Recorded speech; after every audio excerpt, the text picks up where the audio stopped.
Le responsable de formation a du mal à faire valider le budget de formation au sein de responsables financiers pour faire passer l'entreprise, pour faire passer la structure de formation de présentiel à digital learning. Ceci, c'est un problème que l'on rencontre très souvent au sein des entreprises et aussi au sein des entreprises, des structures de formation.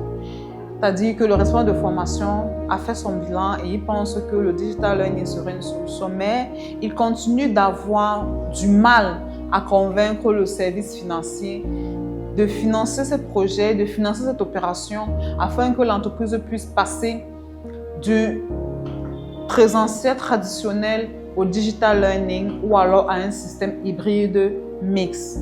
Cette formation s'adresse à toi aujourd'hui, responsable de formation, qui souffre de cette douleur-là et qui n'arrive pas à convaincre son directeur financier de la nécessité et de l'importance de véritablement mettre en place un système qui intègre le digital learning au sein d'une structure, d'une entreprise qui forme ou qui fait des formations.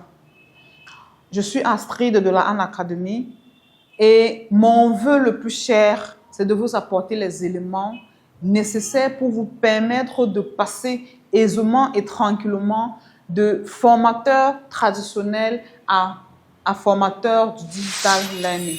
Simplement parce que votre corps de métier va disparaître et il n'est pas question que vous disparaissiez avec lui. Alors, j'ai une petite histoire pour vous. Ce sujet, j'en parle parce que j'ai été confrontée cette semaine à un client.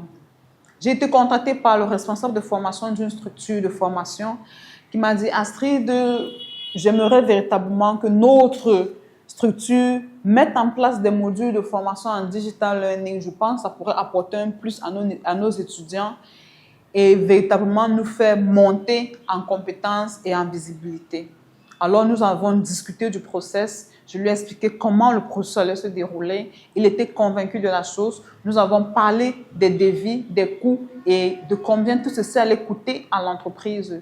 Sauf que depuis que nous avons eu cette discussion, il est question pour lui, responsable de formation, qui comprend les bienfaits du digital learning, de convaincre son service financier de la nécessité de mettre en place ce projet d'investissement. Le service financier est entièrement contre le fait de mettre en place ce projet de digital learning parce qu'ils trouvent qu'il n'est pas nécessaire. Il n'est pas nécessaire pour eux de mettre en place une plateforme de formation en ligne vu que tous leurs étudiants se forment déjà très bien en présentiel. La question primordiale est simple, ils n'ont pas compris l'importance du digital learning et l'urgence de s'y mettre dès à présent. Alors, toi, responsable de formation, qu'est-ce que tu dois dire à ton directeur financier, à ton responsable financier pour l'aider à prendre la décision, pour l'aider à passer le cap et te suivre dans ce projet de digital learning? Il faut savoir que le digital learning, c'est un processus qui vient réduire les coûts de fonctionnement au sein d'une structure de formation. Oui, parce que à partir du moment où vous faites du digital learning, vous n'obligez plus vos étudiants à venir au campus. Vous n'obligez plus vos étudiants à venir au centre de formation. Ils peuvent apprendre de chez eux, de leur maison, de leur bureau, de leur village. Ils peuvent apprendre en voyageant, ils peuvent apprendre même en étant dans les bruits, ils peuvent apprendre. Alors, déjà, vous éliminez un coût, le coût de la location des locaux, le coût de la location de la salle de formation. Vous éliminez ce coût-là. Est-ce que vous imaginez ce que cela représente comme frais?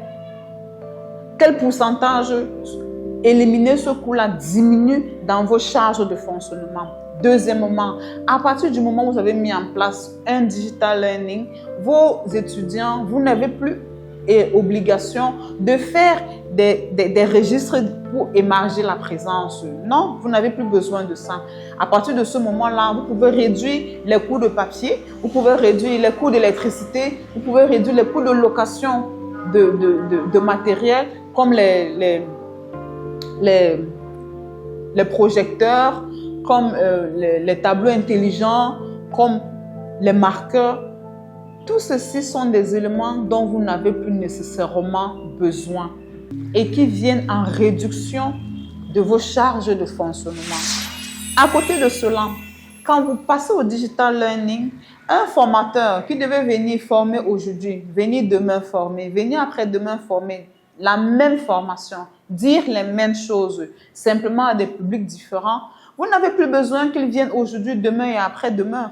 Il vient une seule fois, il fait sa formation, la formation est numérisée, digitalisée, automatisée, et après cette étape-là, les étudiants peuvent suivre la formation de là où ils sont. Combien ça vous coûte de payer votre formateur chaque fois qu'il est au sein de votre institut en train de faire une session de formation? Vous éliminez ce coût-là. Le digital learning réduit de 30 à 40% vos coûts de fonctionnement. Alors, toi, responsable de formation qui a déjà pris conscience de cet état des choses-là, ne pense pas seulement que le digital learning va vous permettre de toucher plus d'étudiants.